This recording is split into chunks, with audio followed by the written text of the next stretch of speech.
तो एक व्यक्ति के जीवन में सबसे ज्यादा प्रभाव न्यूमरोलॉजी या एस्ट्रोलॉजी का? Lo Shu grade numerology is a myth. आपको न्यूमरोलॉजी के हिसाब से नाम रखना है, एस्ट्रोलॉजी के हिसाब से और अपने गुरु के हिसाब से तो बिल्कुल नाम नहीं रखना है। कॉमन व्यक्ति क्या करे कि उसे सक्सेस मिल जाए? अगर कोई व्यक्ति 12 तारीख को जन्म लेता है तो उसको न्यूमरोलॉजी में विक्टिम ऑफ सेक्रीफाइस कहा जाता है। जो फेसबुक के आपके हेड हैं, है ना, वो कहाँ आए थे? नीम कोरोली बाबा के पास में जाके तांत्रिक क्रियाएं सीखे, साधना सीखे। मान लेते हैं कि छोटे से बच्चे का अगर आप न्यूमरोलॉजी कराते हैं या कॉमन व्यक्ति कराना चाहें, सिर्फ पता नहीं है कि उसका बच्चा किस दिशा में है, उसको पता करने के लिए वो क्या करे? कहीं और भगवान को मत ढूंढिए, भगवान आपके अंदर में है। आप भगवान से कनेक्ट करने की कोशिश कीजिए। ये भारत देश, इनके जितने भी राजा महाराजा बड़े बड़े लोग हुए, ये सब एस्ट्रोलॉजी के हिसाब से नाम रखते थे क्योंकि गुलाम बने ना। नमस्कार दोस्तों, आपका स्वागत है एक और नए एपिसोड में। मैं हूं आपकी होस्ट, आपकी दोस्त भारती। आज हम बात करने जा रहे हैं न्यूमरोलॉजी पर। न्यूमरोलॉजी पर आपने बहुत सारे पॉडकास्ट देखे होंगे, बहुत कुछ सीखा भी होगा, जाना भी होगा। आज हम न्यूमरोलॉजी से रिलेटेड बहुत सारे ऐसे टॉपिक छेड़ने वाले हैं। क्या सच में न्यूमरोलॉजी किस तरीके से काम करती है?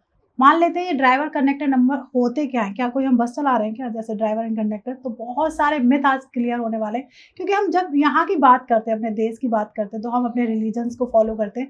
अगर हम बात करें देश विदेश की जाके, तो वो लोग तो हमारे किसी भी रिलीजन को फॉलो ही नहीं करते, फिर भी वो लोग अमीर हैं। क्या वहाँ पे कोई न्यूमरोलॉजी यूज हो रही है? क्या एस्ट्रोलॉजी यूज हो रही है? तो बहुत सारे मिथ आज क्लियर होने वाले हैं आपके इस पॉडकास्ट में। तो ये पॉडकास्ट बहुत महत्वपूर्ण है।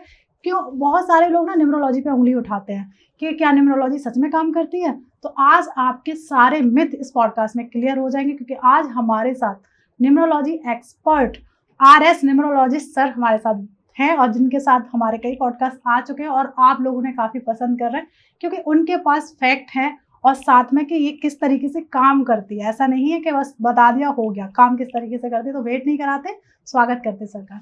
राधे राधे सर। राधे राधे, कैसे हैं सर आप? बहुत अच्छा, माता रानी की कृपा हमेशा बनी रहती है। क्या बात है सर। सबसे पहले तो बहुत सारे हम पॉडकास्ट आपके साथ कर चुके हैं, तो ये पॉडकास्ट थोड़ा सा डिफरेंट है बाकी पॉडकास्ट से। सबसे पहले मैं ये जानना चाहूंगी सर कि ये न्यूमरोलॉजी है क्या? देखिए, आज से 5000 साल पहले कुछ साधु महात्मा भी कह सकते हैं, जो इंडिया से ही गए थे, इजिप्ट के पास एक जगह है, वहां पर गए थे और वो ध्यान साधना कर रहे थे। हर चीज की शुरुआत जो होती है वो हमारे अंदर में ही है। जब कोई बहुत ध्यान साधना बहुत लंबे समय तक करता है तो उसको कुछ अलग ज्ञान का प्रभाव उसके जीवन में आता है। तो लोग जब ध्यान कर रहे थे तब कुछ साउंड प्रोड्यूस हुआ, तो उस साउंड के नॉलेज उनको पहले प्राप्त हुआ। फिर साउंड से ही अल्फाबेट्स बने, फ्रीक्वेंसी हुई, वाइब्रेशंस आई। तो वहां से न्यूमरोलॉजी की अगर मैं कहा जाए तो नई शुरुआत हुई। आज की डेट में हम लोग आसपास हर जगह नंबर से घिरे हुए हैं, बिल्कुल, है ना। हर जगह नंबर लिखा हुआ है। मेरी घड़ी में एक नंबर लिखा हुआ है, मेरे टी शर्ट्स में एक नंबर लिखा हुआ है, मेरी गाड़ी में एक नंबर है। हम जो AC घर में सेट करके रखा है हमने, वो भी एक नंबर पे है। हम एक वॉल्यूम में टीवी को रख रहे हैं, वो भी एक नंबर पे। रिमोट्स पे नंबर है। हर चीज जगह पे हम हर जगह नंबर से जुड़े हुए हैं। ये सारे नंबर्स आपके जीवन में प्रभाव डालते हैं। इसको न्यूमरोलॉजी कहा जाता है। इस विद्या को 5000 साल पहले ही लोगों ने डिटेक्ट कर लिया था, पता कर लिया था कि ये आपके जीवन में कैसे प्रभाव डालते हैं। तब नंबर्स नहीं थे, साउंड्स थे। साउंड से ही नंबर डेवलप हुए हैं। तो उस विद्या को, जो नंबर्स का आपके जीवन में जो प्रभाव होता है, अल्फाबेट्स भी जो नंबर्स हैं उससे अल्फाबेट को डिनोट कर दिया गया, तो उन अल्फाबेट्स का भी जो आपके जीवन में प्रभाव होता है, इस विद्या को न्यूमरोलॉजी कहा जाता है। क्या बात है सर। एक चीज और आती है हमेशा न्यूमरोलॉजी में, मैंने जो सुना है, ड्राइवर एंड कंडक्टर। जी, तो ये किस तरीके से हमारे जीवन में प्रभाव डालते हैं? जी, मेरे बहुत सारे क्लाइंट्स या स्टूडेंट्स जब पहली बार मेरे पास में आते हैं, अब जिसको न्यूमरोलॉजी तो बहुत लोगों को अभी इंडिया में फेमस नहीं था, तो थोड़ा बहुत न्यूमरोलॉजी में गूगल में, यूट्यूब में देख के आते हैं, तो वो सबसे पहले न्यूमरोलॉजी में यही शब्द निकालते हैं, driver number and conductor number. अभी ड्राइवर नंबर और कंडक्टर नंबर होता क्या है? देखिए, ड्राइवर नंबर और कंडक्टर नंबर नाम की कोई चीज होती नहीं। पहले मैं आपको ये बताता हूँ। बहुत सारे लोग न्यूमरोलॉजी बस इसी में घूमते रहते हैं, मेरी ड्राइवर नंबर ये है, मेरा कंडक्टर नंबर है, ये है। एक्चुअली न्यूमरोलॉजी में 2 नंबर बहुत इंपॉर्टेंट होते हैं। एक होता है बर्थ नंबर। जैसे मैं 11 तारीख को पैदा हुआ तो 11 मेरा बर्थ नंबर हुआ। फिर इसके बाद टोटल डेट ऑफ बर्थ को अगर आप जोड़ देते हो, 11/12/1983 जैसा मेरा बर्थ है, तो 1 + 1 + 1 + 2 + 1 + 9 + 8 + 3, इन सब नंबर को जोड़ दीजिए और जोड़ते करके जो शॉर्ट में एक नंबर निकल के आएगा, 8 नंबर। तो ये हो गया आपका कंडक्टर नंबर, जो अभी लोग बोलते हैं। एक्चुअली वो कंडक्टर नंबर नहीं है, वो डेस्टिनी नंबर नहीं। Destiny number. तो अब आपके मन में सवाल आएगा कि ड्राइवर नंबर और कंडक्टर नंबर आया कहाँ से? हाँ, वही मैं पूछना भी चाह रही थी। एक तरीके से कोई बस का तो एक्चुअली ये क्या है कि जब इंडिया में निम्नोलॉजी आया तो इसको मार्केटिंग करना है, तो मार्केटिंग कैसे करेगा व्यक्ति, जब कोई चीज खुद इन्वेंट करेंगे। तो जो 5000 साल पहले की विद्या है उसमें अपना मोहर चिपकाना है। तो लोगों ने क्या किया, जो बर्थ नंबर है उसको ड्राइवर बोल दिया, कंडक्ट और जो डेस्टिनी नंबर है उसको कंडक्टर बोल दिया। इसको करवा लिया ट्रेडमार्क अपने नाम से, क्योंकि नाम तो आप किसी को भी करवा सकते हैं। और करवाने के बाद में पूरी दुनिया में चिल्लाने लगे कि मैंने डेवलप किया है। आपने कोई बर्थ नंबर या ड्राइवर नंबर और कंडक्टर नंबर, कोई निम्नोलॉजी में कोई नई चीज डेवलप नहीं करी है। आपने क्या किया है, एक बर्थ नंबर का नाम चेंज करके आपने ड्राइवर कर दिया और इसको कंडक्टर कर दिया, डेस्टिनी नंबर कर दिया। कल के दिन मैं बोल दूं कि जो बर्थ नंबर है वो आरएस नंबर है और जो दूसरा नंबर है वो आरटी नंबर है, तो कल के दिन बोलने लगूं कि यही मैंने डेवलप किया। देखिए, डेवलप करना एक अलग चीज होती है, किसी भी चीज का जाके नाम बदल देना और लोगों में भ्रामकता फैलाना कि मैंने इस चीज को डेवलप किया है, ये बहुत गलत बात है। बिल्कुल। तो ये मैं इसलिए लोगों को बोलता हूं, आप ड्राइवर नंबर और कंडक्टर नंबर टर्म्स को मत यूज कीजिए, ये इसका रियल टर्म नहीं है। Birth number and destiny number, birth जिसमें आपने जन्म लिया, डेस्टिनी जो आपके डेस्टिनी मतलब आप किस चीज के लिए बने हो अपने जीवन में, उस चीज को बताते हैं। 35 साल की एज तक आपके बर्थ नंबर का आपके जीवन में बहुत ज्यादा प्रभाव रहता है। 35 के बाद में आपके डेस्टिनी नंबर के लिए, इसलिए कई बार लोग सवाल पूछते हैं कि मैं 35 के बाद ना मेरे जीवन में एकदम से बदलाव आया, मैं पहले गरीब था एकदम से अमीर बन गया, पहले अमीर था बाद से गरीब हो गया। तो हुआ क्या कि आपका 35 के पहले तक में आपका बर्थ नंबर का प्रभाव ज्यादा था, 35 के बाद में आपका डेस्टिनी नंबर का प्रभाव हो गया। तो ये एक चीजें हैं, इसमें लोग बहुत सारी चीजें जो फैलाते हैं, इस चीज से लोगों को बचना है। बिल्कुल। एक जैसे अब आपने ड्राइवर एंड कंडक्टर को बहुत अच्छी से एक्सप्लेन किया कि ये बर्थ नंबर और डेस्टिनी नंबर है। ऐसी ही एक चीज और मैंने सुनी है न्यूमरोलॉजी, कुआं नंबर। जी देखिए, वो एक टर्म है नंबर निकलने का, जैसे बर्थ नंबर, डेस्टिनी नंबर, कुआं नंबर, ये सारे नंबर्स का टर्म्स है जो आपके जीवन में प्रभाव डालते हैं। लेकिन जो जिसकी बात कर रहे हो इसको बोलते हैं Lo Shu grid forum of numerology. Numerology बहुत अलग अलग प्रकार की होती है। जैसे कि इंडिया में एक आयुर्वेदिक डॉक्टर हो गया, होम्योपैथिक डॉक्टर हो गया, यूनानी डॉक्टर हो गया और एलोपैथिक डॉक्टर हो गया, अलग अलग प्रकार के डॉक्टर है। अब एक नॉर्मल पर्सन के लिए डॉक्टर तो डॉक्टर है, लेकिन आप ये मैं जानते हैं किसी को हार्ट अटैक आएगा तो किसके पास जाएगा, वो होम्योपैथिक के पास तो नहीं जाएगा, क्योंकि होम्योपैथिक में वो आज खाएगा तो 4 महीने बाद असर आएगा, तो वो जाएगा एलोपैथिक डॉक्टर पे। तो ऐसे ही न्यूमरोलॉजी में जो सबसे कमजोर फॉर्म की न्यूमरोलॉजी होती है, लोशो ग्रिड फॉर्म्स की न्यूमरोलॉजी होती है, जो सबसे ज्यादा लोगों को पढ़ाया जा रहा है ना। Lo Shu grid numerology is a myth. Lo Shu grid numerology बिल्कुल वर्क नहीं करती। एक भी व्यक्ति जो ऐसा, मेरे को आप बता दीजिए, जिसने लोशो ग्रिड न्यूमरोलॉजी में फॉलो करके नाम को चेंज करके कुछ चेंजेस लाया जीवन में, ऐसा आपको कोई नहीं मिलेगा। लोशो ग्रिड फॉर्म की जो न्यूमरोलॉजी है वो मिथ है, फैलाया गया है जबरदस्ती का। मतलब ये मैंने फर्स्ट टाइम सुना है कि इस तरीके एक तरीके का मिथ है जी। इसी में एक चीज आती है कि अगर आपका कोई नंबर मिस है, जब कोई ये लोशो ग्रिड बनाता है तो नंबर मिस होता है तो उसे ऐड ऑन कर देते हैं।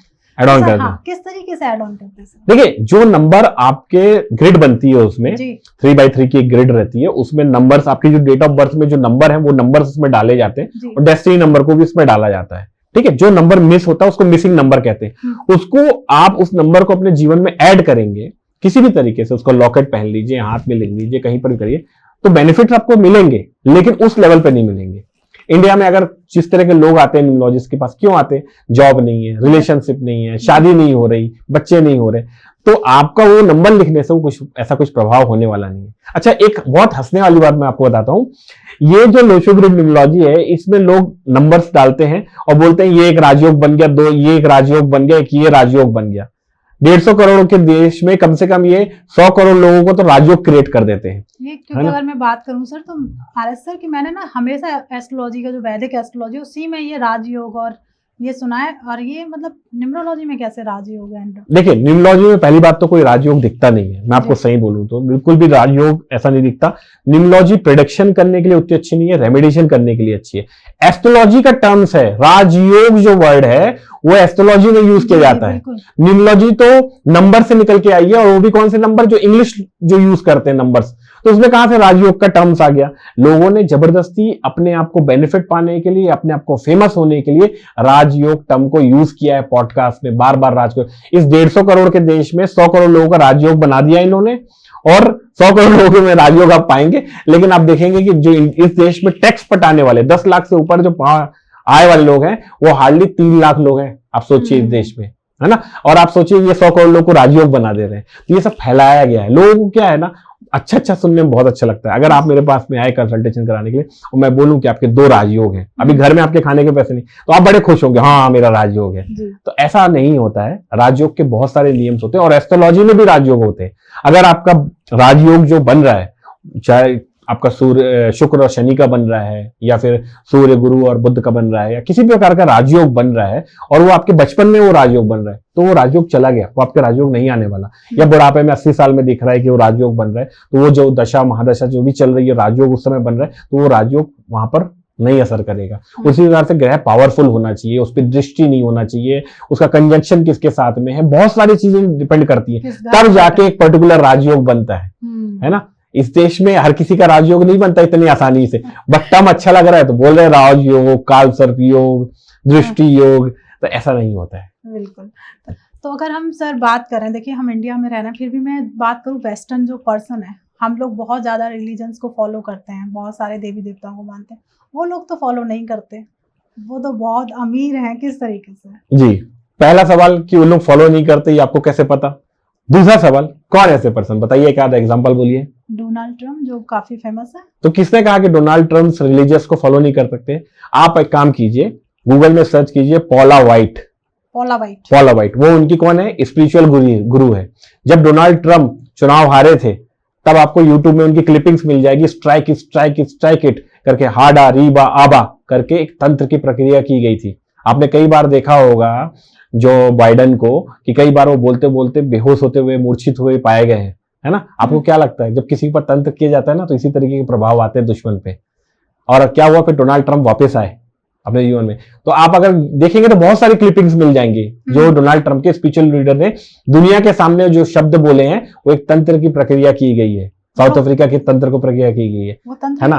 व्लादिमीर पुतिन किस देश के राजा हैं, या किस देश के प्रेसिडेंट है अगर कहा जाएगा तो? रशिया के, एक नास्तिक देश है, मालूम आपको, लेकिन उनके भी स्पिरिचुअल लीडर है, ठीक है। तिखोन करके हैं, तिखोन सुखनाओ करके कुछ नाम है, ये इनके स्पिरिचुअल गुरु हैं। जो इनका एक टेम्पल है, वहां वो जाते हैं, स्पिरिचुअल गुरु बताते हैं।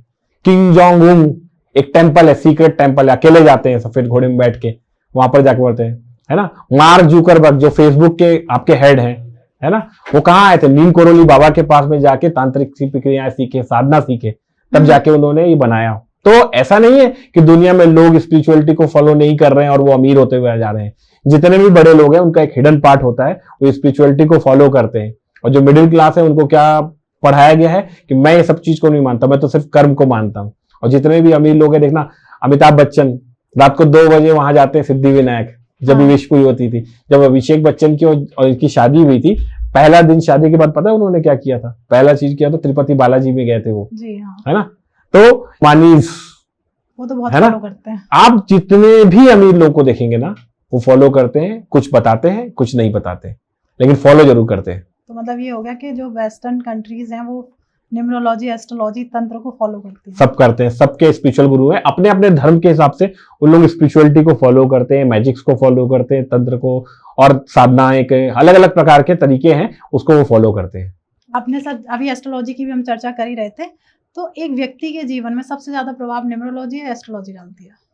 देखिए, दोनों अपनी जगह में प्रभाव पड़ती है। जिस समय मनुष्य का जन्म होता है, उसका सर्व माँ के गर्भ से बाहर निकलता है इस दुनिया में, तो जो आसमान में या यूनिवर्स में जो ग्रह घूम रहे हैं पृथ्वी के आसपास में, उनकी पिक्चर क्लिक हो जाती है।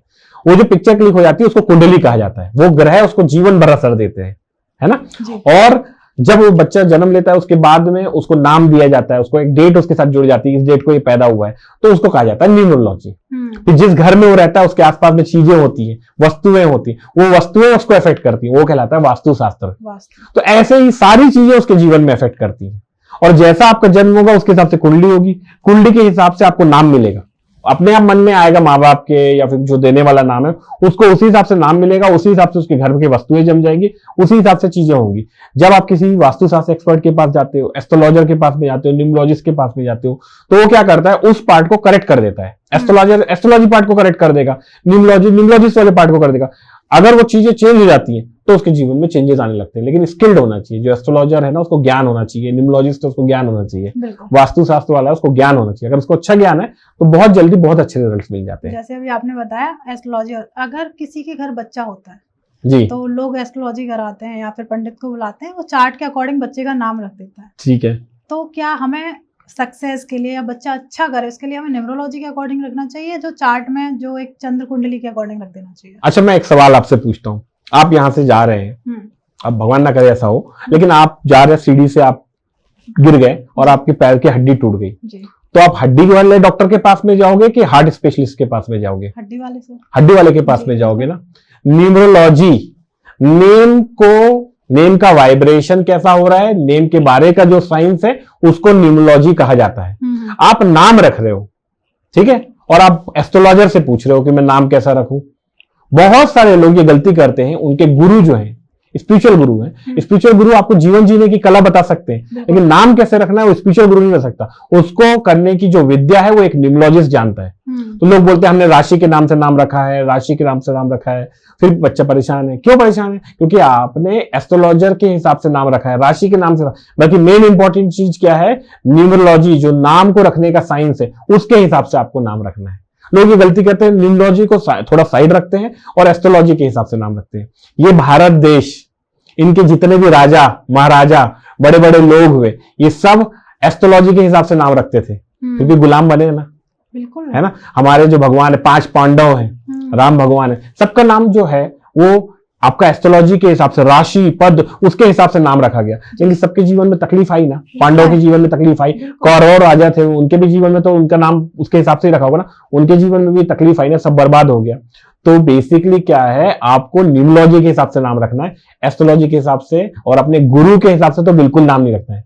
गुरु के हिसाब से आप उनसे आशीर्वाद लीजिए, ज्ञान लीजिए, स्पिरिचुअल ज्ञान लीजिए, नाम मत रखिए उनके हिसाब से, वरना गुरु आपको कभी मना नहीं करेगा, लेकिन कुछ ना कुछ बता देगा, अनजाने में भी वो गलत कर रहे हैं अपने जातक के साथ में, तो ये हो जाता है। अभी आपने गुरु का नाम लिया है, तो कई जगह बहुत सारी रील ऐसी वायरल हैं जहां गुरु ये कहते हैं कि भंडारा नहीं खाना चाहिए जी, तो उसमें आपके क्या विचार है? नहीं खाना चाहिए? खाना चाहिए या ना खाना चाहिए, मैं बोलता हूं कि आप खुद अपने आप से पूछो। किसी भी वेद, उपनिषद, गीता, रामायण, कहीं पर भी लिखा है कि भंडारा नहीं खाना चाहिए? भंडारा होता क्या है? भंडारा भगवान का प्रसाद होता है, ठीक है ना। लेकिन लोग जो बाबा जी हैं, गुरु जी हैं, वो अपने मन से उसमें जोड़ रहे हैं। क्यों? यही हो रहा है ना, बाबा जी और लोग जो हैं वो अपने मन से जो जोड़े जा रहे हैं। भंडारे में अगर हमने प्रसाद खा लिया तो उसमें क्या गलत है?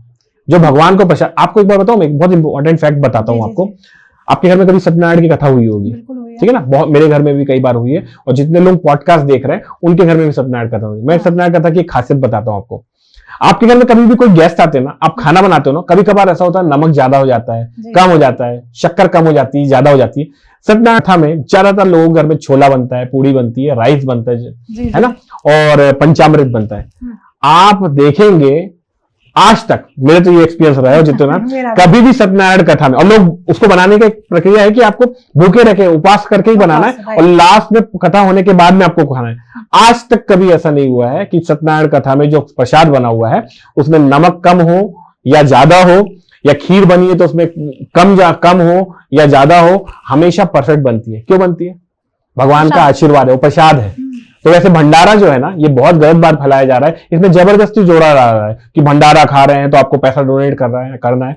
देखिए, जिसको डोनेट करना है वो करता ही है डोनेट, ये सब बोलने की जरूरत है ही नहीं आपको। सिंपल बात है कि आपको ये प्रक्रिया है, हर धर्म में होती है खाना खिलाने की प्रक्रिया। जो धर्म में ज्यादा खिलाया जाता है वो ग्रो करता है, जो पर्सन ज्यादा खाना खिलाता है वो ग्रो करता है ना। आप साईं भगवान का देख लीजिए, उनके भंडारे लगते हैं खाने के लिए, तो साईं भगवान के जो कितना ग्रो हुआ है ना। और उसके बाद आप देख लीजिए, जो जितने भी सिख भाई लोग हैं उनके लंगर खिलाया जाता है। कितना सिख कभी डोनेशन नहीं मांगते, लेकिन ग्रो करते जा रहे हैं ना, आ रहा है ना कहीं से। ऐसे जो भी अमीर लोग हैं वो खाना खिलाते हैं बहुत, तो खाना खिलाने से, और जो खाता है उसको भी उसका वो लगता है, मतलब भगवान की ब्लेसिंग लगती है, वो प्रसाद है, उसको प्रसाद की तरह आपको खाना चाहिए। बिल्कुल भी मनाही नहीं है, आप भंडारे में जाइए, बिल्कुल खाइए, भगवान का प्रसाद समझ के खाइए, आपको उसकी ब्लेसिंग लगेगी। ऐसा कुछ भी नहीं है कि आप सक्षम हर कोई है आज की डेट में, लेकिन उसको प्रसाद समझ के अगर वो खाएगा तो उसको भगवान की ब्लेसिंग लगती है उसमें।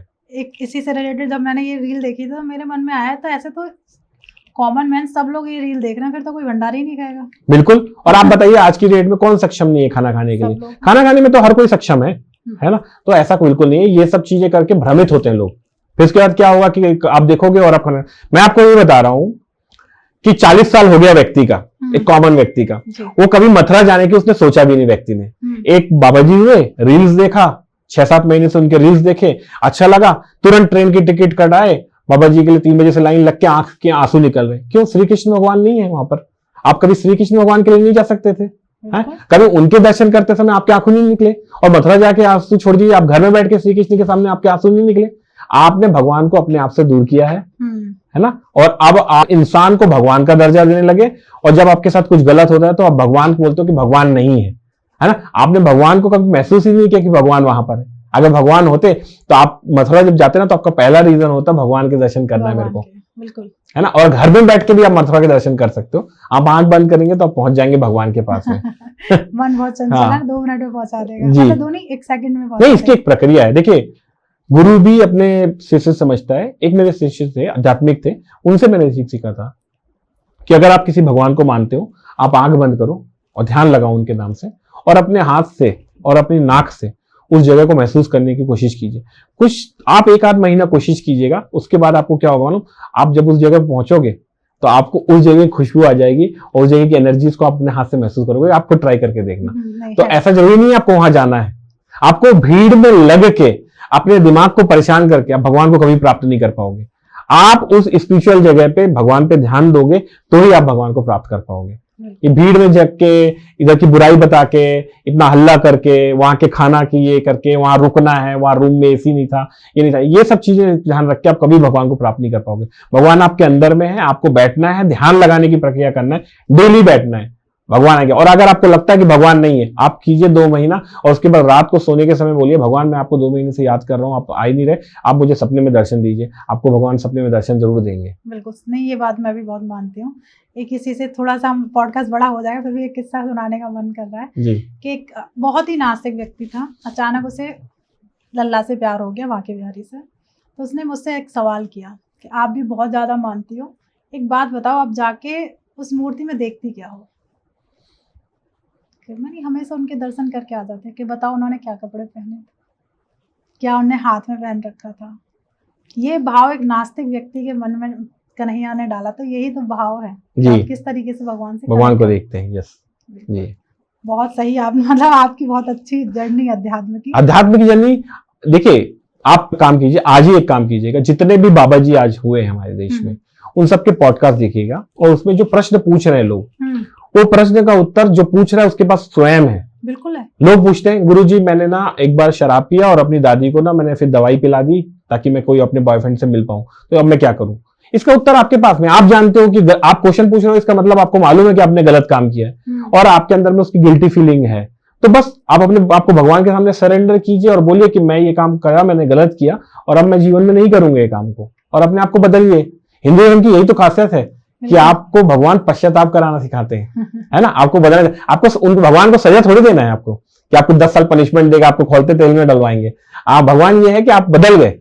वाल्मीकि जब बन सकते हैं, है ना, पहले तो डकैत थे, उसके बाद में उन्होंने इतने लोगों को मारा था, उसके बाद बन गए ना साधु संत। तो वो ये सब हिस्ट्री क्यों आई है? यही बताया ना कि आप बदल सकते हो अगर आप अपने आप को बदलते हो। गंगा नहाए, इसका मतलब ये थोड़ी होता है कि गंगा जी में आप पानी में डुबकी मार के गए। अभी करोड़ों लोगों ने डुबकी लगाया और बोले कि हमारे पाप उधर गए, और फिर जाके रेलवे स्टेशन में हल्ला कर रहे हैं, लड़ाई झगड़ा कर रहे हैं। गंगा नहाए मतलब आपने अपना थॉट प्रोसेस चेंज कर दिया। आप इस बार गए हो गंगा जी में नहाने पे और वहां प्रण ले लिया। पहले जल में रख के लोग प्रण लेते थे कि बस अब मैं गलत काम नहीं करूंगा, इसको बोलते हैं गंगा नहाए। गंगा नहाए नहीं होता कि फिजिकली अब नदी में जाके नहाए और आप आ गए वापस कि हमने हमारे पाप धुल गए। वैसे पाप धुलना नहीं होता है। ऐसे कहाँ पाप धुलेंगे। चलो हम वापस से टॉपिक पे आते हैं। अगर एक कॉमन व्यक्ति क्या करे कि उसे सक्सेस मिल जाए? सर देखिए, कॉमन व्यक्ति सबसे पहले तो भगवान के प्रति अपने आप को जोड़ दे, अपने आप को, ठीक है ना, कि भगवान का थोड़ा ध्यान लगाए, 15 मिनट ध्यान लगाए। सिर्फ अब कुछ नहीं मालूम ना तो अपनी सांसों पे ध्यान लगाए। अगर आपको मंत्र नहीं समझ में आते, आप कोई अच्छे गुरु के कनेक्ट कर सकते हो, वो आपको मंत्र बताएंगे आपकी कुंडली के हिसाब से। अगर नहीं समझ में आता तो आप एक काम कीजिए, कुंडली का 5वां भाव देखिए। हर राशि का एक स्वामी होता है। 5वां आप पूछिए कि 5वां भाव में कौन सा राशि है, उस राशि का जो स्वामी है वो आपके इष्ट गुरु हो गए। उससे रिलेटेड जो मंत्र होते हैं वो मंत्र को आप पकड़ लीजिए। रोज कम से कम आप 11 माला जाप करिए, कंटिन्यूस प्रैक्टिस कीजिए। सांसों पे ध्यान रखिए, यहाँ आज्ञा चक्र पे आप ध्यान रखिए और मंत्र का जाप कीजिए। मंत्र का जाप करने का तरीका होता है, एक माला लीजिए, उस माला को कभी भी आपको पहनना नहीं है, वो माला आपकी रहेगी हमेशा, और उसको आप ऐसे ऐसे हाथ को रख के पीछे की तरफ अपनी तरफ में घुसते हुए उसको जाप करना आपको सीखना पड़ेगा। तो बहुत सारे वीडियोस आप देख लेंगे तो बन जाएगा उसमें, है ना। वो जाप करिए, 11 माला कर लीजिए, उसका प्रण ले लीजिए, 6 महीने तक करूंगा, 1.25 लाख बार आप जाप कीजिए, और उसके बाद धीरे धीरे करके मंत्र आपसे सब कुछ करवाता जाएगा। ये कॉमन तरीका है। दूसरा, जब भी आप कोई घर बना रहे हैं या कुछ कर रहे हैं तो थोड़ा बहुत वास्तु के हिसाब से दिखवाइए घर को, ठीक है ना। लोग इंडिया में क्या करते हैं, ये जगह खाली है, काम करते हैं, यहाँ बाथरूम बना देते हैं, ये गैरेज खाली है, इसको रूम बना देते हैं। वो कभी कभी बहुत ज्यादा उनके लिए दिक्कत पैदा कर देता है, सब बर्बाद होने लगता है, एकदम से सब कुछ होने लगता है। तो ये चीज कीजिए। दूसरा, अगर आपने कहीं नए घर में शिफ्ट किए हो, कोई नया चीज कर रहे हो और आपके जीवन में एकदम से चेंजेस आ गए, परेशानियां बढ़ रही हैं, तो पक्का वहां कोई ना कोई दोष है। अगर आप जीवन में परेशान हो, मतलब आपके जीवन में कुछ ना कुछ दोष चल रहा है, तो उसको एस्ट्रोलॉजी, न्यूमरोलॉजी, वास्तु, इसके हिसाब से हटाने की कोशिश कीजिए। ये कॉमन बहुत जरूरी है। एक ऐसी रील देख रही थी, उसमें कहते हैं कि हर कोई ना कभी न्यूमरोलॉजी फॉलो करना शुरू कर देता है, कोई एस्ट्रोलॉजी फॉलो करना शुरू कर देता है, बस एक ही पद्धति पे चलो। तो क्या हमें डिफरेंट तरीके से हम न्यूमरोलॉजी को भी ऐड ऑन करें अपनी लाइफ में, एस्ट्रोलॉजी को भी करें, वास्तु को करें, तभी जीवन में चेंज आएगा, या हम पर्टिकुलरली एक ही दशा में जाएं? देखिए, एस्ट्रोलॉजी, न्यूमरोलॉजी, सब कुछ, वास्तु, सब एक दूसरे से जुड़े हुए हैं जी। जैसा आपका एस्ट्रोलॉजी का ग्रह सेट होगा उसके हिसाब से आपको नाम मिल जाएगा, उसके हिसाब से आपके घर का वास्तु सेट हो जाएगा, है ना। तो ये सब चीजें एक दूसरे से जुड़ा हुआ है। आप एक पद्धति को फॉलो करके कर सकते हो, लेकिन मैं आपको बताऊं, हिंदू धर्म में कोई भी आपने गलत काम किया हुआ है या कोई पाप किया हुआ है तो उसका फल आपको मिलेगा, ये कंसेप्ट पे चलता है। न्यूमरोलॉजी उस कंसेप्ट में नहीं चलता। न्यूमरोलॉजी ये चलता है कि आप एक वाइब्रेशन के साथ में जी रहे हो, जैसे वाइब्रेशन चेंज करोगे वैसे चीजें चेंज हो जाएगी। इसलिए कई बार लोग बोलते हैं हम तो बहुत पूजा कर रहे हैं, हमने बड़ी पूजा करवा ली है, हमने रत्न धारण कर लिए, हमने ये कर लिया है, फिर भी हमारा कोई भी उपाय काम नहीं कर रहा है। तो न्यूमरोलॉजी, क्योंकि एस्ट्रोलॉजी में वो कंसेप्ट ही नहीं है उपाय काम करने का, है ना। न्यूमरोलॉजी में उपाय काम करने का, इसलिए मैं न्यूमरोलॉजी को बोलता हूँ रेमेडिएशन के लिए। जो मेरा तरीका है, मैं न्यूमरोलॉजी को रेमेडिएशन के लिए यूज करता हूँ, एस्ट्रोलॉजी को प्रेडिक्शन के लिए यूज करता हूँ, और ये परफेक्ट कॉम्बो करके देता हूँ तो रिजल्ट आते हैं बहुत जल्दी, फास्ट। क्या बात है। अभी आपने कहा रत्न जी, तो हमें रत्न पहनने चाहिए या नहीं पहनने चाहिए? रत्न बहुत ही क्रिटिकल होता है। एक तो पहली बार बता देता हूं मैं आपको कि रत्न हर किसी को नहीं पहनना है। आज की डेट में हर किसी के हाथ में देखोगे पुखराज मिल जाएगा आपको, है ना, मोती दिख जाएगा, कुछ ना कुछ एक आध रत्न माणिक पहने रहेंगे, कोई नीलम पहना रहेगा, कोई पन्ना पहना रहेगा, रत्न जरूर पहना रहेंगे, है ना। वो बहुत गलत है। पहले तो आप कुंडली में देख लीजिए कि आपके लिए जो रत्न पहने वो ग्रह योग कारक है कि नहीं है। अगर योग कारक नहीं है तो आपको तो पहनना ही नहीं है, ठीक है। दूसरा, अगर वो ग्रह में पावर कम है, मतलब वो 1 से लेकर 10 डिग्री में है ना, जो ग्रह रहते हैं कुंडली में उसके बाजू में एक नंबर लिखा रहता है जिसको उसकी डिग्री कहा जाता है। अगर डिग्री 1 से 10 है, कम है, या 10 से लेके 30 है तो भी कम कहा जाता है, तो आपको रत्न पहनने। अगर 10 से लेके 20 है तो आपको कभी रत्न नहीं पहनना है। तो ज्यादातर लोग कुंडली में रत्न पहनने की जरूरत है ही नहीं। लोग रत्न पहनते हैं और अपने जीवन में और परेशानी को झेलते जाते हैं। बिल्कुल, ये तो मैंने भी सुना है काफी कि रत्न कभी बहुत अच्छा फल देते हैं, किसी को अच्छा फल नहीं देते। तो ऐसे आता है सिंबल्स आपके जीवन में कैसे फर्क डालते हैं? सिंबल्स, जैसा मैंने आपको बताया, मैं एक सिग्नेचर एक्सपर्ट हूँ। सिग्नेचर आपके जीवन में बहुत ज्यादा आपको प्रभाव डालता है। सिग्नेचर आपका पास्ट बताता है, प्रेजेंट बताता है, फ्यूचर बताता है। जब मैं लोगों को बताता हूँ सिग्नेचर देख के तो सरप्राइज हो जाते हैं। वैसे ही आपकी जो कंपनी है और आप जो आपका जो लोगो है वो आपकी कंपनी का सिग्नेचर होता है। लोगो हमारे जीवन में बहुत इंपैक्ट डालता है। आपने वोडाफोन का देखा है, वोडाफोन में वी के बाद में जो आई है, आई का जो डॉट है वो नीचे है। वो सिंबल्स आने के बाद में मैं उसी दिन समझ गया था कि वीआई जो है वोडाफोन है वो कभी ग्रो नहीं कर पाएगा, क्योंकि उसका सिंबल जो है वो उल्टा है। लोग है रेमंड्स का सिंबल्स आप देखना, ऐसा लगेगा 2 आदमी ना आजू बाजू में खड़े, एक इस साइड मुंह करके खड़ा है, एक इस साइड मुंह करके रखा है। और उसकी हिस्ट्री क्या है, रेमंड्स चालू किया है जो है वो पिता है सिंघानिया जी, उनके बेटे ने उनको अपनी जायदाद से निकाल दिया, ठीक है। तो दोनों अलग अलग जगह हो बढ़ गए। फिर इसके बाद में क्या हुआ, उनकी जो वाइफ है जिन्होंने निकाला है उनकी वाइफ ने इनसे एलुमनी लेके अलग अलग हो गई है। तो ये रेमंड का सिंबल अट्रैक्ट कर रहा है उनको जीवन में, है ना। तो सिंबल्स हमारे जीवन में बहुत ज्यादा अट्रैक्ट, मतलब चीजों को अट्रैक्ट करते हैं। आप डॉलर्स का सिंबल, डॉलर्स देखना, डॉलर्स यूएस का नोट है ना डॉलर्स, उसमें सिंबल्स, आंख का सिंबल की क्या जरूरत है, पिरामिड क्या जरूरत है, उसमें पिरामिड बना हुआ है, आंख बना हुआ है। क्यों बना हुआ है? क्योंकि ये मैजिकल सिंबल्स है, इसको यूज करते हैं लोग बहुत ज्यादा। सिंबल्स को यूज करके आप अपने जीवन में सक्सेस पा सकते हैं। हमारा श्री यंत्र है जो हिंदू धर्म में, वो मनी अट्रैक्ट करने का है। आप श्री यंत्र को यूज कीजिए, मनी को अट्रैक्ट करेंगे अपने जीवन में। बिल्कुल। तो ऐसे है। एक अभी 2025 में देखा होगा बहुत सारी न्यूज जो कि आपने भी सुनी होगी, बहुत ज्यादा नेगेटिव आ रही है जी। कभी कुछ हो रहा है, कभी कुछ हो रहा है, ऐसा क्यों?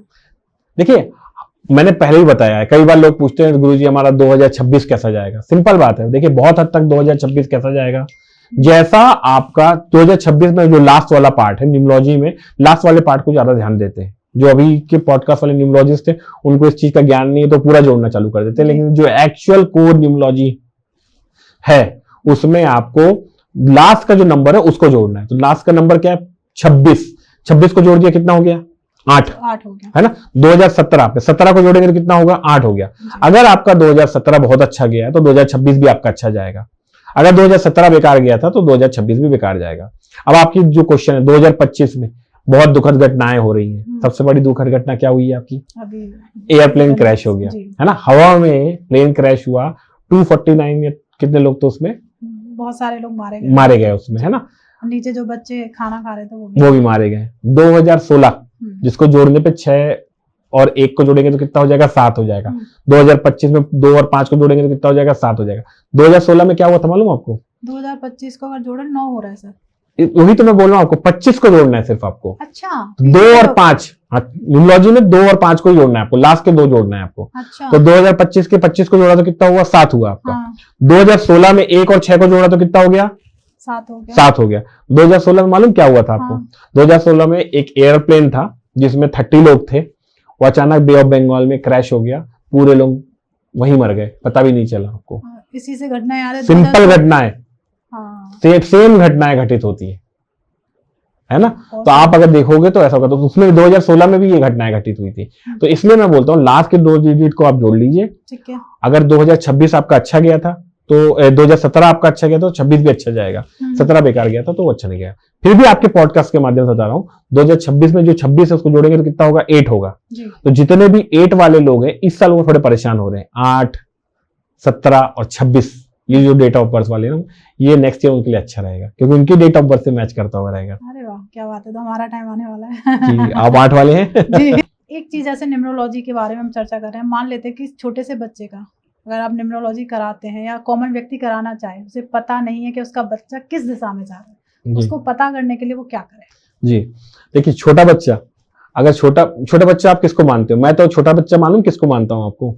जो 13 साल से लेकर 18 साल का बच्चा है ना, वो सबसे छोटा मानूंगा। मालूम क्यों? क्योंकि उस समय वो अपने माँ बाप की नहीं सुनता, उसके जीवन में बदलाव आता रहता है और वो डिसाइड करता है कि उसका फ्यूचर कैसा जाएगा। बिल्कुल। आप एक काम कीजिए, अगर आपके घर में 12-13 साल का बच्चा है और उससे लेकर 18 साल की उम्र या 20 साल तक की उम्र का अगर बच्चा है, तो आप एक काम कीजिए, सबसे पहले उस बच्चे को बोलिए एक पेपर में ना आप कुछ भी लिखो।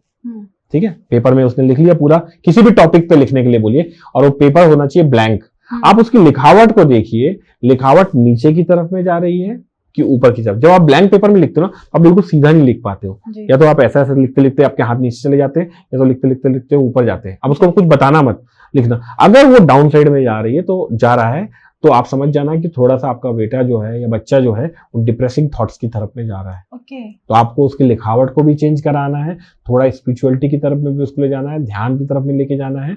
ये बहुत जरूरी है, क्योंकि आज की डेट में देखिए, मैं आपको एक बात बताता हूं, जो पहले के जमाने थे, जब राजा महाराजाओं के जमाना था, तब जिसके पास में शक्ति थी वो सक्सेस पाता था, है ना। कोई 7 फुट का राजा हुआ करता था, 8 फुट का होता था, भीम बलिष्ठ होते थे, वो जो तीर चला लेता था, जिसके पास शक्ति रहती थी वो आगे बढ़ता था। उसके बाद एक जमाना आया, जब ये 1965-70 के बाद में जब आजादी मिली, उसके बाद का जमाना है, जो थोड़ा बहुत भी पढ़ लेता था और सरकारी जॉब में चला जाता था, वो सक्सेस पा जाता था। ठीक है, उसके बाद थोड़ा जमाना आया कि जो थोड़ा नहीं, थोड़ा ज्यादा पढ़ेगा, 80% आएगा, 90% आएगा, वो सक्सेस पाता था।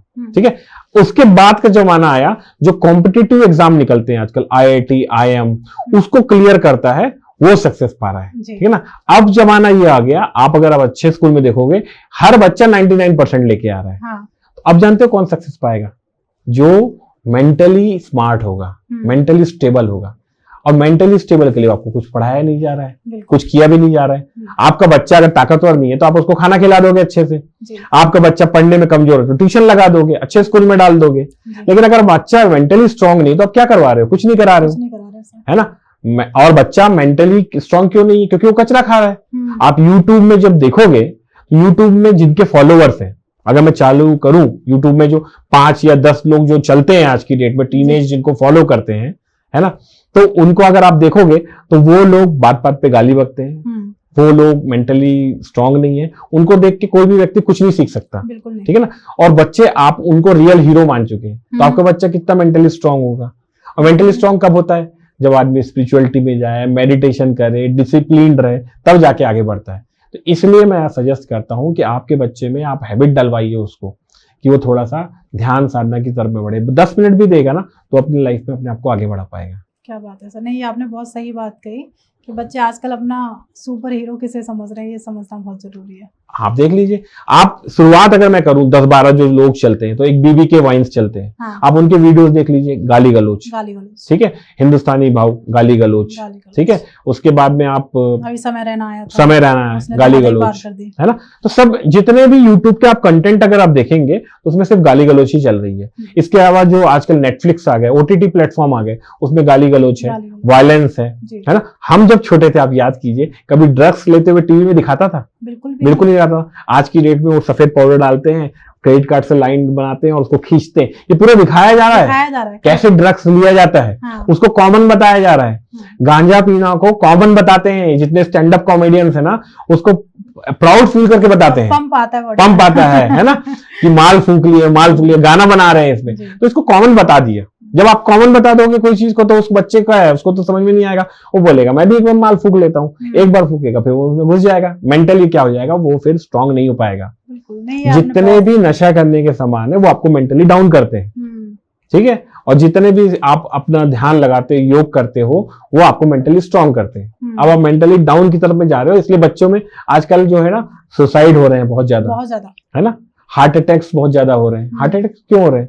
लोग बोलते हैं वैक्सीन की वजह से हो रहे हैं। वैक्सीन की वजह से नहीं हो रहे, लाइफस्टाइल चेंज हो गया लोगों का। हाँ, अभी हुआ है। अभी जैसे कई लोगों ने, एक कुलदीप सिंह घानिया करके हैं, अभी जब ये आपकी शेफाली जरीवाला का जब हुआ, तो लोगों को तो कंटेंट बनाना है, तो उन्होंने कंटेंट बना दिया कि 2020 के बाद में बहुत सारे लोग मर रहे हैं हार्ट अटैक से, और उसके बाद में ये वैक्सीन लगी थी। अरे वैक्सीन बनने की प्रक्रिया को पहले जानो। वैक्सीन ऐसे नहीं घर में जाके आपने बना लिया। वैक्सीन बनाने के लिए ट्रायल्स होते हैं, और भले ही 6 महीने का हो, साल भर का हो, लेकिन अच्छा खासा लंबा ट्रायल्स होता है। आप ऐसे करके उन डॉक्टर्स को, उन रिसर्चर्स की सारी मेहनत पे क्वेश्चंस कर रहे हो आपके कंटेंट बनाने के चक्कर में। आपकी लाइफस्टाइल चेंज हुई है 2020 के बाद। क्या हुआ है 2020 के बाद? वैक्सीन बस लगाए क्या? उसके बाद आप घर में रहे हो 1.5 साल 2 साल तक, आपका OTT के प्रति ज्यादा वो बढ़ा हुआ है, रुझान बढ़ा हुआ है। आप यूट्यूब, सोशल मीडिया में ज्यादा घुस गए हो, आपका डाइट चेंज हो गया है बहुत ज्यादा, इसकी वजह से हार्ट अटैक आ रहे हैं। सोने का तरीका चेंज हो चुका है आपका, और आप क्वेश्चन कर रहे हो कि वैक्सीन पे, तो ये बहुत गलत है। नहीं, बहुत सही कह रहे हैं आप। आजकल सिगरेट बहुत कॉमन हो गई है, बच्चे कूल नहीं है ये। एक बच्चों को वर्ड है कि ये सिगरेट है, और सिगरेट तो छोटी चीज है। ये जो शराब है और गांजा है, इसको लोग बहुत वो बता रहे हैं, जो नहीं लेता वो कूल नहीं है, वो कूल नहीं है, मम्मी बॉयज है। अब जितने भी स्टैंडर्ड कॉमेडियंस को देख लीजिए, वो हर चीज में माल फूक लेना इसको बहुत नॉर्मल बताते हैं। और क्या ये फॉलो करने लायक है? इनमें कोई ऑर्डर पहले कौन थे हमारे फॉलोवर बताइए? हम जिसको फॉलो करते थे, दारा सिंह हो गए, जो हेल्दी हो गए, है ना। जितने भी हीरोज थे, सुपर हीरोज थे, सब बहुत शक्तिमान को फॉलो करते थे, तो हमेशा अच्छी बात बताते थे। अभी के हीरोज देख लीजिए आप, हैं MC स्टैन करके एक सिंगर थे, हर बात पे गाली बक रहे हैं, उनको लोग फॉलो कर रहे हैं। जितने भी आप देख लीजिए जिनको फॉलो कर रहा है यूथ, तो यूथ बहुत गलत डायरेक्शन में जा रहा है। इंडिया में अगर ऐसे ही रहा तो बाद में बहुत प्रॉब्लम होने वाली है लोगों को, क्योंकि यही यूथ अभी जाके एज में बढ़ेगा, और ये तो ऐसा यूथ तैयार हो रहा है जो 40 साल के बाद में मेंटली स्टेबल नहीं रहेगा। बिल्कुल। लोग आज 40 साल की एज के बाद में क्या बोलते हैं? सैटरडे संडे मिलता है तो पहाड़ों पे जाते हैं। क्यों जाते हैं पहाड़ों पे? शांति के लिए। क्यों शांति पहाड़ों में मिलती है? शांति आपके घर के अंदर में है, आपके दिमाग में शांति है। शांति पहाड़ों में नहीं है। लोग पहाड़ में जाते हैं क्योंकि वहां शांति मिलेगी। वहां क्या शांति मिलेगी आपको? शांति आपके घर में है।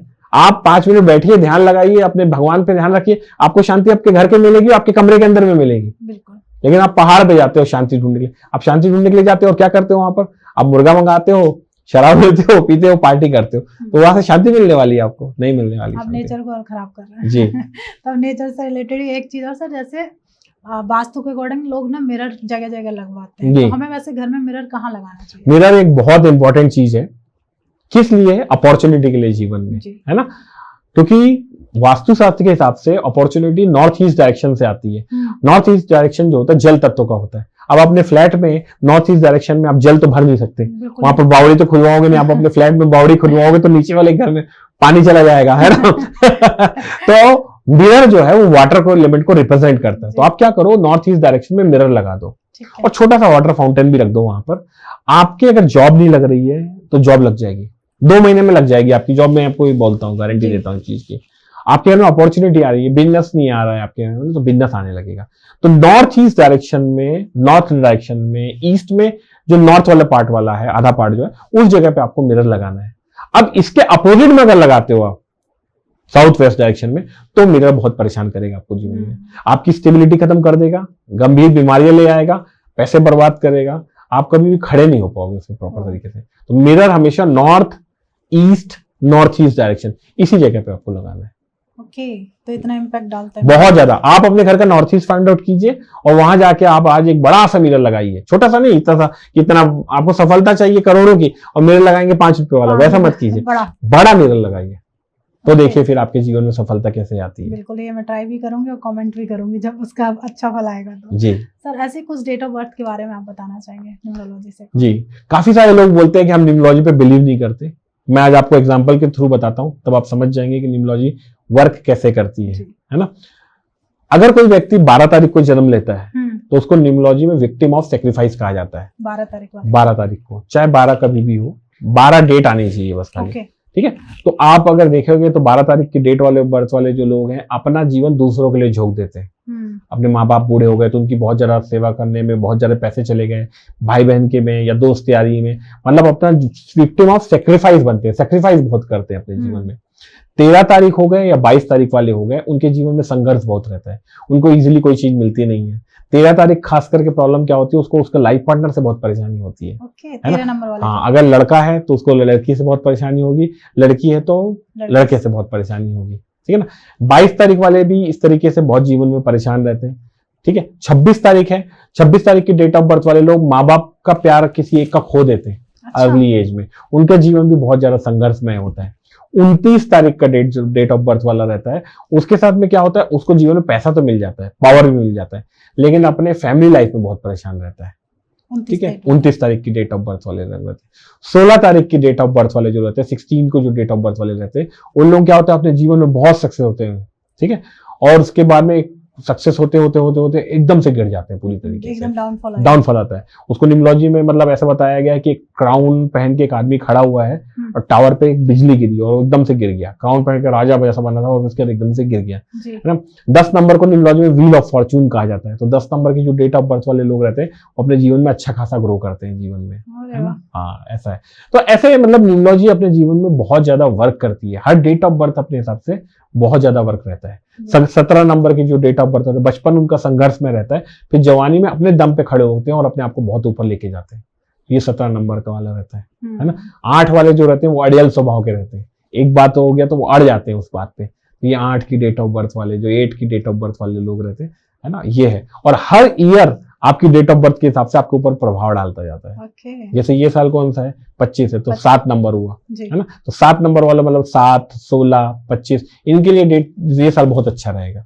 अगला साल कौन सा है, 26 है, तो किसके लिए अच्छा रहेगा, 8, 17 और 26, इनके लिए अच्छा रहेगा। किसके लिए खराब रहेगा, तो 8 नंबर का दुश्मन कौन सा है, 1 नंबर, 1, 19, 28, इनके लिए अगला साल अच्छा, उतना अच्छा नहीं रहेगा। ऐसा रहता है। न्यूमरोलॉजी ऐसे वर्क करती है।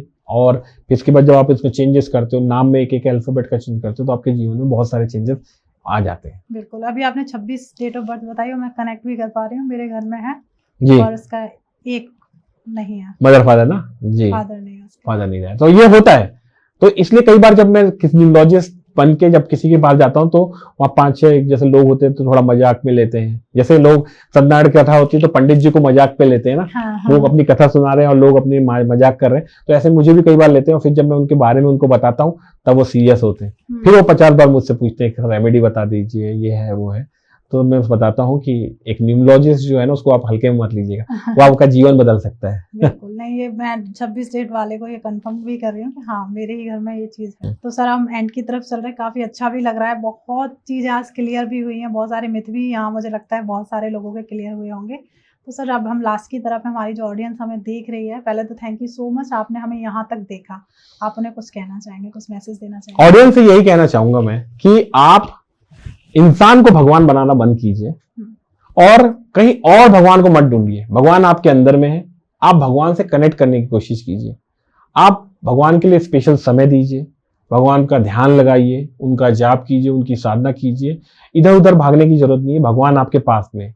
पीस, शांति, सक्सेस सब आपके पास में है, अंदर में। आप इधर उधर बाबा जी, गुरु जी इधर उधर मत घूमिए, आप अपने अंदर में ढूंढिए, सब कुछ आपके अंदर में है। आप समय तो दीजिए, 6 महीने के अंदर में भगवान आपके पास में आ जाएंगे। ये जो चीज हो रही है आज की डेट में, रील्स पॉडकास्ट के माध्यम से, लोग आजकल चक्र के बारे में बात करते हैं कि 7 चक्र आपके ट्यून हो जाएंगे। जिस आदमी के 7 चक्र हो गए हैं ना, वो पॉडकास्ट करने नहीं आएगा, वो हिमालय में बैठे हुए हैं। तो आप इतना ज्यादा भ्रमित मत होइए, आप भगवान को भगवान का दर्जा रखिए और उन पे ही ध्यान लगाइए, सब कुछ अच्छा होगा। माता रानी आप पे हमेशा कल्याण करेगी। क्या बात है, thank you so much sir. आप आते हो हर बार ना एक अलग ऊर्जा उत्पन्न करके जाते हैं, ऐसा लगता है कि कुछ नया सीखने को मिलता है हमेशा आपके साथ, जो मैं हमेशा सीख पाती हूँ। हमारी ऑडियंस का काम है कि ये जो पॉडकास्ट है जितना ज़्यादा वो अपने फ्रेंड्स और फैमिली के साथ शेयर कर दीजिए, क्योंकि ये पॉडकास्ट आपको सिखाने आता है, आपको ऊपर कोई चीज़ थोपने नहीं आता कि आप ये करो। हर एक चीज़ आपको प्रूफ के साथ बताई जाती है, साथ में किस तरीके से वर्क करती है। सबसे तो अब आपका भी काम है कि जितना ज़्यादा हो जाए इस पॉडकास्ट को शेयर कर दीजिए अपनी फ्रेंड्स और फैमिली के साथ। और बहुत सारे सवाल आपके दिमाग में आए होंगे और सोच रहे होंगे इसका मैं सवाल सर से करूं या ना करूं, इसका आंसर मिलेगा या ना मिलेगा, तो आप वो चीज़ छोड़ना बंद कर दीजिए। हाथ में आपके फ़ोन है, कमेंट करिए, उसका आंसर आपको मिलेगा ही मिलेगा। अब आपका काम है आपको आंसर लेना है या नहीं लेना है। प्लीज़ इस चैनल को सब्सक्राइब कर लीजिए, क्योंकि आप एक सही टाइम पे ये पॉडकास्ट देखने की सही मुहूर्त है चैनल सब्सक्राइब करने का, क्योंकि जैसे ही सब्सक्राइब करेंगे आप हमारी फैमिली का एक मेंबर बन जाएंगे। मिलते हैं एक नए एपिसोड में, जब तक आप अपने घर में स्वस्थ रहें, मस्त रहें। राधे राधे। राधे राधे।